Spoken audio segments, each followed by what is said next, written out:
Hello everyone, good morning সবাইকে। তো এই দিনটা ছিল 19শে ফেব্রুয়ারি, আমাদের গৃহপ্রবেশের দিনের ভিডিও এটা। তো সকাল সকাল ঘুম থেকে উঠে রেডি হয়ে গিয়েছিলাম, গিয়ে নতুন বাড়ির কাছে চলে গিয়েছিলাম পুরনো বাড়ি থেকে। তারপর সকালবেলায় সবাই রেডি হয়ে গিয়েছিল। তো প্রথমেই যে রিচুয়ালটা ছিল সেটা হচ্ছে আখ আনতে যাও। তো আমাদের পাশের বাড়িতেই একটা কাকিমাদের বাড়িতেই আখ ঠাকুর বানাতে দেওয়া হয়েছিল। তো সেখানে গিয়ে পৌঁছে গেলাম।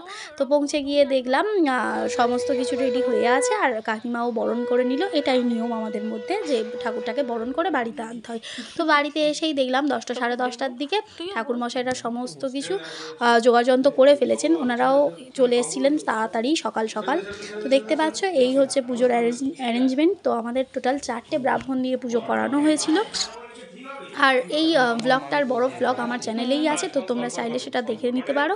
তো তারপর দেখো ঘড়িতে তখন প্রায় 12টা বাজে। তখন বাপি আর মা বসেছিল পুজোর সংকল্প করতে, আর তার আগেও প্রচুর রিচুয়াল হয়েছিল। আর এই যে দেখতে পাচ্ছ হোম হচ্ছে, এটা প্রায় বিকাল 3টের দিকে স্টার্ট হয়েছিল, শেষ হতে হতে প্রায় 5:30টা বেজে গিয়েছিল এই হোমটা হতে। কিন্তু তারপর তো বিকাল 5:30টার পরে পুজোটা কমপ্লিট হলো। এরপর কি করেছি না করেছি দেখতে হলে আমার বড় ব্লগটা কিন্তু অবশ্যই দেখতে হবে। তো ততক্ষণের জন্য টাটা সবাইকে।